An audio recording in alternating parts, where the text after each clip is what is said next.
Pesticide और bio के अंदर अंतर क्या है, सबसे पहले वो कर लेते हैं। बायो जो होता है, बायो एक बार हमने जमीन के अंदर डाल दिया, उसके बाद वो लंबे टाइम तक काम करेगा।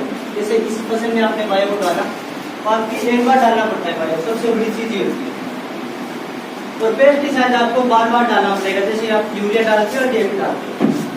यूरिया अगर आप डालते हो, तो आपने यूरिया डाल दिया एक बार, उसके बाद यूरिया का टाइम होता है, टाइम लिमिट होता है, उतने टाइम तक यूरिया काम करेगी, उसके बाद आपको दोबारा डालना होता है। यही होता है जी।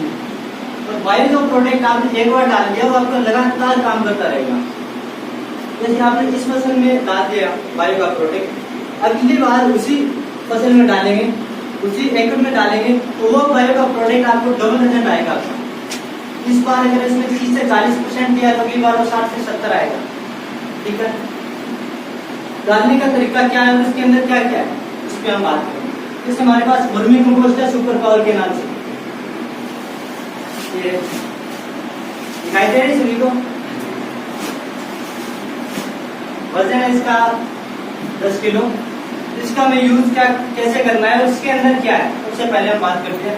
जो फसल को जो तत्व चाहिए है, तो फसल को जितनी चीजें चाहिए आज हम वो नहीं डाल पाते, अगर डालते भी हैं तो अलग अलग डालते हैं, उसकी क्वांटिटी काफी महंगी पड़ती है। तो इसके अंदर वो सभी चीजें मिक्स है जो आप फसल को चाहिए।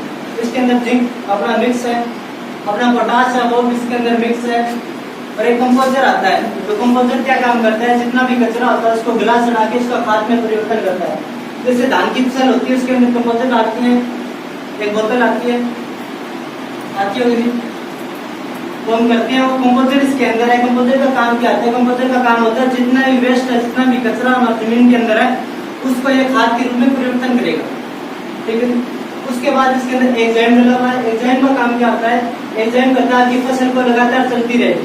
जैसे हम एक बार कोई चीज डाल दी फसल में, उसकी लिमिट होती है, उतने लिमिट तक काम करेगा, लेकिन ये अगर हम डालते हैं तो आगे फसल रुकेगी नहीं, बीच में लगातार चलती रहेगी। जैसे हमने यूरिया डाल दिया, यूरिया का टाइम पीरियड होता है, उतने टाइम तक वो काम करेगी, उसके बाद वो दोबारा डालना पड़ेगा। ये आपको एक फसल में एक बार ही डालना पड़ेगा, उसके बाद ये आपके लगातार ग्रोथ करता रहेगा, लगातार ग्रोथ करता रहेगा। ठीक है, इसको डालने का जो सही समय है वो आप जिस टाइम आप फसल बिजाई करते हो उस टाइम आप डाल सकते हो। तो नरमे की जो फसल है उसमें अभी भी डाल सकते हो आप, यह महीना लास्ट में, इस महीने की आप लास्ट तक इसको डाल सकते हो। उसके बाद अगर आप डालेंगे तो उसका ज्यादा रिजल्ट नहीं आएगा, इस महीने तक आप डाल सकते हैं इसको।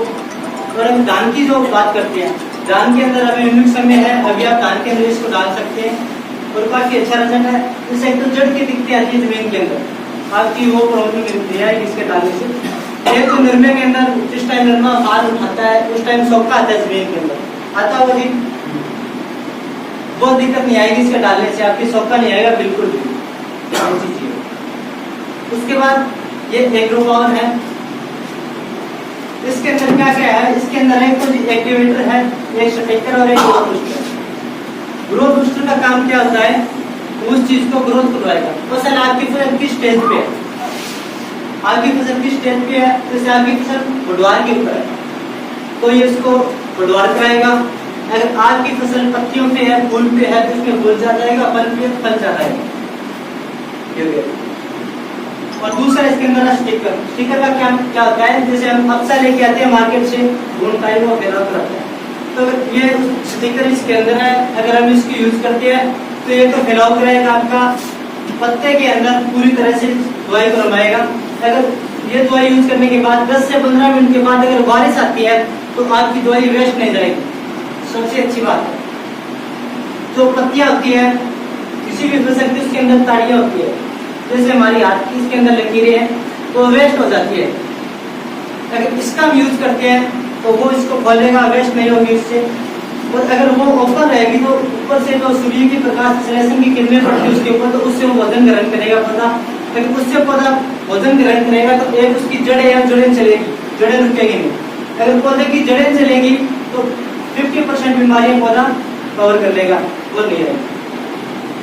ठीक है जी। एक इसके अंदर है एक्टिवेटर। एक्टिवेटर का काम होता है कोई भी फसल को एक्टिव करना। इस प्रकार हम यहाँ पे बैठे हैं और बाहर से कोई आवाज लगा रहा है, अगर हम एक्टिव है तो उसकी हम आवाज सुन सकते हैं कि हाँ वो क्या बोल रहा है।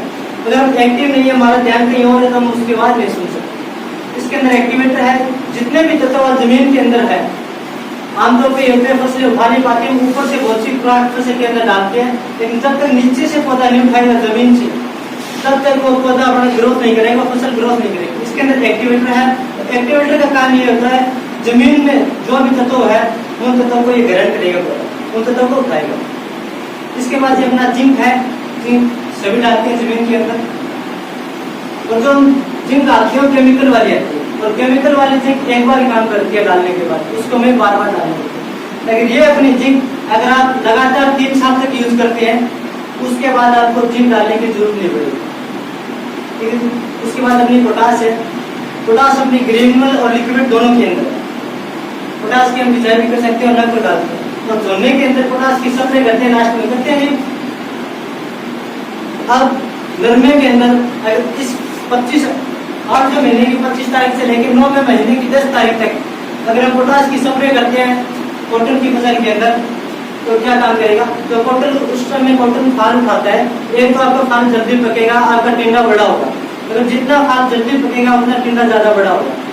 जितने टाइम तक फूल और पत्तियां और गोटी पौधे के ऊपर रहेगी उतना ही वेस्ट होने का ज्यादा चांस रहता है, क्योंकि उस टाइम एक ओस का प्रभाव ज्यादा होता है, सुबह के टाइम में ओस आने लग जाती है, और जैसे ओस उन पत्तियों पे लगेगी तो पत्तियां ऑटोमेटिक आपकी डैमेज होगी। अगर हम पोटास की स्प्रे करते हैं उस टाइम, तो फाल आपका जल्दी कवर होगा। जो फाल 10 से 12 दिन में कवर होना चाहिए वो 8 से 9 दिन में कवर होगा, अगर 3 से 4 दिन। अगर 3 से 4 दिन पहले कोई फाल कवर होता है, तो अगर मान लेते हैं 1 एकड़ के अंदर हमारे पोटास की वजह से 1 कुंटल अगर कॉटन बढ़ता है तो हमारा 6 से 7 हज़ार रुपए का फायदा होता है। और जो लास्ट के अंदर कॉटन के अंदर लास्ट हम चुनाई करते हैं उस टाइम बहुत सी फूल पत्तियां आती है, उस पर हम ध्यान नहीं देते और वेस्ट जाती है हमारी बिल्कुल। जब हम दूसरा खेत पोटास चुनाई कर लेते हैं उस टाइम पोटास का हमें यूज करना चाहिए, क्योंकि जो लास्ट पे फूल पत्तियां आती है उन पर हम फ्लाग नहीं देते। उस टाइम हमारा मेन मकसद क्या होता है? नरमे की चुनाई करें और बड़े की फसलें, ये मेन टारगेट होता है।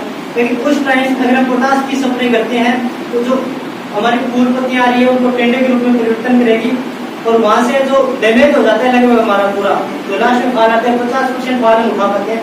अगर इसके हम स्प्रे करेंगे तो 60 से 70-80% तक वो टेंडे के रूप में परिवर्तन होगा। तो वहां से अगर हमारा 1 या 2 कुंटल पौधा फाल ज्यादा उठाता है, टिंडा बनता है, तो हमारा 10 से 15 हज़ार का फायदा होता है। समझ आ रही है? अगर किसी का कुछ सवाल है तो पूछ सकते हैं। अगर ये हमारा प्रोडक्ट आप लगातार 3 साल तक यूज करते हैं, उसके बाद आपको यूरिया और डीएपी नाम मात्र भी यूज करने की जरूरत नहीं है। आप एक भी दाना फसल को नहीं दिखाएं, आपकी फसल उसके बराबर होगी। उसका रीजन क्या होता है?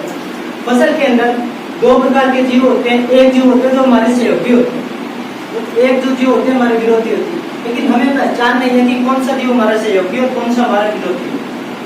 यही बात है जी।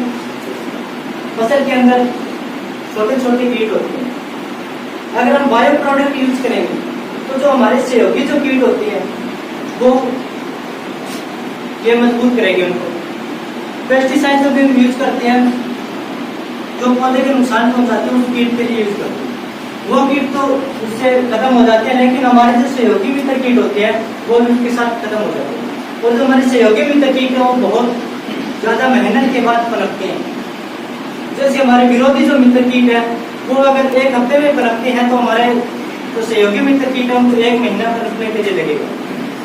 अगर हम पेस्टिसाइड डाल के हमारे मित्र कीटों को अगर हम खत्म कर देते हैं तो हमारी फसल ऑटोमेटिक कमजोर होगी। जितने हमारी फसल में मित्र कीट ज्यादा होंगे उतने ही विरोधी कीट कम आएंगे, क्यों? जो मित्र कीट होता है उनका भोजन होता है विरोधी कीट। अगर मित्र कीट ज्यादा है वो हेल्थी है तो विरोधी कीट जितने भी आएंगे उनको भोजन करेंगे, उनका शिकार करेंगे, तो ऑटोमेटिक वो फसल पे अटैक नहीं करेंगे। समझ आ रहा है जी?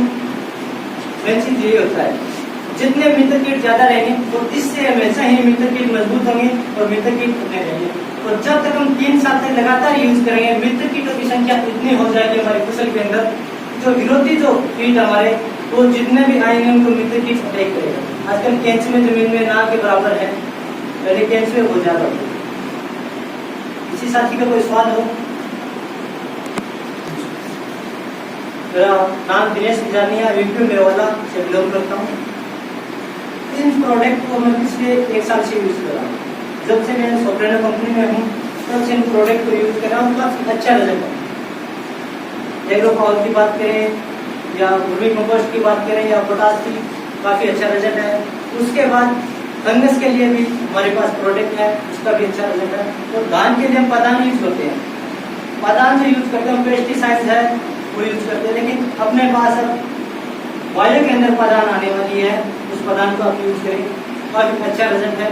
जितने भी भाई आए हैं मैं सभी से ये रिक्वेस्ट करूंगा 1 एकड़ या 2 एकड़ के अंदर आप ये प्रोडक्ट, इन प्रोडक्ट का डालने का जो तरीका क्या है वो आप पूछ सकते हैं। मेन हम ये कहते हैं कि फसल करने का, स्प्रे करने का अभी टाइम नहीं है, ये बोलते हैं, लेकिन जो बायो है बायो अपने हिसाब से काम करेगी, हमारे हिसाब से काम नहीं करेगी। जब हम पेस्टिसाइड यूज करते हैं अपने हिसाब से डालते हैं कि हाँ अब फसल के अंदर रोग है, अब हम पेस्टिसाइड का यूज करें। लेकिन बायो जो है बायो आप स्टार्टिंग से यूज करें, बायो भोजन है, बच्चे को हम स्टार्टिंग से जब भोजन देंगे तभी बच्चा हेल्थी होगा। अगर बायो प्रोडक्ट हम स्टार्टिंग से देंगे तभी पौधा हेल्थी होगा। अगर पौधा हेल्थी है तो उसमें रोग आने के चांस बहुत कम हो जाते हैं। अगर शुरुआत से हमारा प्रोडक्ट यूज करते हैं तो 50% बीमारियां आपकी कंट्रोल हो जाएगी, क्योंकि पौधे के अंदर वो तत्व मिलेंगे, वो जीव पौधे के अंदर मिलेंगे जिनसे उसकी रोग प्रतिरोध क्षमता बढ़ जाएगी। तो रोग प्रतिरोध क्षमता अगर बढ़ेगी तो उसके अंदर रोग ऑटोमेटिक कम आएंगे।